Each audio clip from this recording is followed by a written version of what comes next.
ಅಲ್ಲ, ಒಂದು ಇವತ್ತು ಇಡೀ ಪ್ರಪಂಚದಲ್ಲೇ ಕೂಡ ಪರಿಸ್ಥಿತಿ ಏನಂತ ಹೇಳಿ ಗೊತ್ತಾಗಿದೆ. ಇರಾನಿಂದ ಒಂದೇ ಒಂದು ಲೀಟ್ರು ಗ್ಯಾಸನ್ನು ಕೂಡ ಹೊರಗಡೆ ಕೊಡ್ತಾ ಇಲ್ಲ. ಪೆಟ್ರೋಲ್ ಡೀಸೆಲ್ ನಮಗೇನು ಸಮಸ್ಯೆ ಇಲ್ಲ.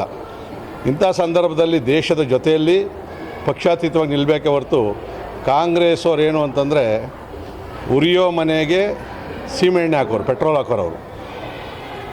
ಕಳೆದ ತಿಂಗಳಿಂದ 1 kg ಬೆಣ್ಣೆಗೆ 70 ರೂಪಾಯಿ ಜಾಸ್ತಿ ಆದಾಗ ಇವ್ರು ಯಾರೂ ಪ್ರೊಟೆಸ್ಟ್ ಮಾಡಿಲ್ಲ.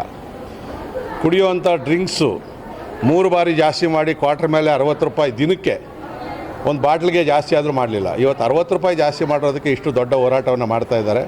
ಇದು ಉದ್ದೇಶಪೂರ್ವಕವಾಗಿ ಆಗಿರತಕ್ಕಂಥದ್ದಲ್ಲ. ಕೊಲ್ಲಿ ರಾಷ್ಟ್ರಗಳು ನಡೆದಿರ್ತಕ್ಕಂಥ ಯುದ್ಧ. ಸ್ವಲ್ಪ ದಿನ ನಾವೆಲ್ಲ ಕೂಡ ಇದನ್ನು ದೇಶದ ಹಿತದೃಷ್ಟಿಯಿಂದ ನಾವು ಬರೆಸಬೇಕಾಗ್ತದೆ. ಇದರಲ್ಲಿ ಏನು ಅಂದರೆ ಈ ರಾಹುಲ್ ಗಾಂಧಿಗೆ ದೇಶದ ಹೊರಗಡೆನೂ ದೇಶನ ಬೈತಾರೆ, ದೇಶದ ಒಳಗಡೆ ಕೂಡ ಇದನ್ನು ಮಾಡ್ತಾರೆ. ಬಟ್ ಜನ ಯಾರು ಕೂಡ ಸ್ಪಂದಿಸೋದೆಲ್ಲ ತೊಂದರೆ ಆಗ್ತದೆ. ದೇಶಕ್ಕೋಸ್ಕರ ನಾವು ಸಹಿಸ್ಕೊಳ್ಬೇಕಾಗ್ತದೆ.